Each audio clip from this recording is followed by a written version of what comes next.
Okay, this got an interesting title here. 50 reasons why Jesus came to die. It's John Piper. Number 7, to cancel the legal demands of the law against us. That's a great statement. I'll just leave it alone. And you, who were dead in your trespasses, God made alive together with him, having forgiven us all our trespasses by canceling the record of debt that stood against us with its legal demands. This he set aside, nailing it to the cross. Colossians 2. It's justice. What a folly it is to think that our good deeds may one day outweigh our bad deeds. It is folly for 2 reasons. First, it is not true. Even our good deeds are defective because we don't honor God in the way we do them. Do we do our good deeds in joyful dependence on God with a view to make... let me do this again.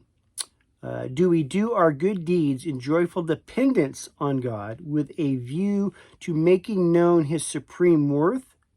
Do we fulfill the overarching command to serve people by the strength that God supplies, in order that in everything God may be glorified through Jesus Christ? 1 Peter. What then shall we say in response to God's word?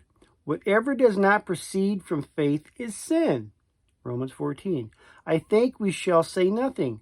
Whatever the law says, it speaks, so that every mouth may be stopped. Romans 3. We will say nothing.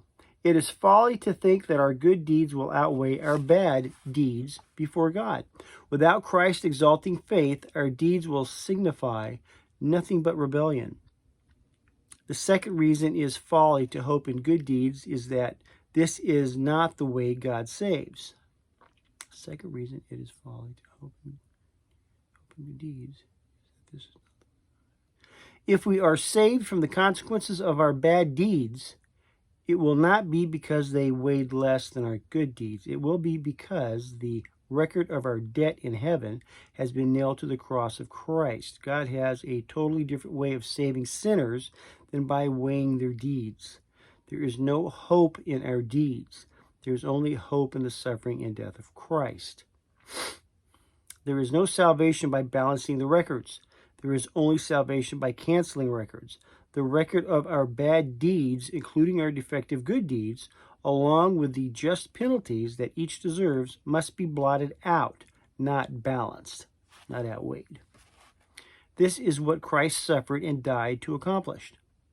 The cancellation happened when the record of our deeds was nailed to the cross. How was this damning record nailed to the cross? Parchment was not nailed to the cross. Christ was. So Christ became my damning record of bad and good deeds. He endured my damnation. He put my salvation on a totally different footing. He is my only hope, and faith in him is my only way to God. Okay. Not kind of what I was angling for, but I'll leave that there. Love you. God bless.